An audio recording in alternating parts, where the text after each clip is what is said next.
Hi friends, బాగున్నారా? నేనైతే ఇప్పటివరకైతే బాగున్నాను. తర్వాత ఎలా ఉంటానో తెలీదు. ఈ రోజే స్టార్ట్ చేశాను.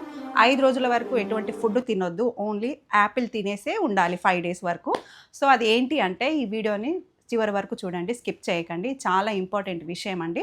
ఇదేదో వ్యూస్ కోసం, లైక్స్ కోసం అయితే కాదు. నాలాగా చాలామంది బాధపడుతున్నారు. చాలామంది కాదు, ఈ మధ్య అందరికీ వస్తుందండి. గాల్ బార్డర్లో స్టోన్స్ వస్తున్నాయి. సో నాకు ఒక 3 సంవత్సరాల కిందట వచ్చినాయి. అప్పుడు 9M ఉండే, ఇప్పుడు సైజ్ వచ్చి 28M అండి. ఫాస్ట్గా చెప్పేసిన, ఎందుకంటే టైం లేదు కాబట్టి 28M వరకు వచ్చింది. 1,50,000 దాకా ఖర్చు పెట్టాను. యునాని మందు తిన్నాను, చెట్ల మందు తిన్నాను, ఆయుర్వేదిక్ అని అన్నీ తిన్నాను. ఏది తిన్నా వేస్ట్. దానికి ఎటువంటి మెడిసిన్ లేదు. డైరెక్ట్ ఆపరేషన్ చేసి గాల్ బార్డర్ తీసేస్తారు. సో నాకు ఆపరేషన్ భయం అని చెప్పి 3 సంవత్సరాల నుంచి అలా పెండింగ్ పెట్టుకుంటూ వచ్చాను. మొన్న యూట్యూబ్లో ఒక వీడియో చూశాను. వాళ్ళ డీటెయిల్స్ అన్నీ నేను లాంగ్ వీడియో తీసి మీకు క్లియర్గా పెడతాను. సో చూశాను, కానీ ధైర్యం చేయలేకపోయాను అది నిజమేనో కాదో అని. కానీ మా ఫ్రెండ్కి చెప్పంగానే తను స్టార్ట్ చేసింది. మొత్తం స్టోన్స్ అన్నీ వచ్చేసినాయండి. ఇదైతే నాలాగే చాలామంది బాధపడుతుంటారు. ఆపరేషన్ అయితే వద్దండి. 50 ఏజ్ అబవ్ వాళ్ళకి చాలా ప్రాబ్లమ్స్ వస్తాయి. ఆపరేషన్ చేసి ఆ గాల్ బార్డర్ తీసేస్తారు. గాల్ బార్డర్ అంటే పితాశయము.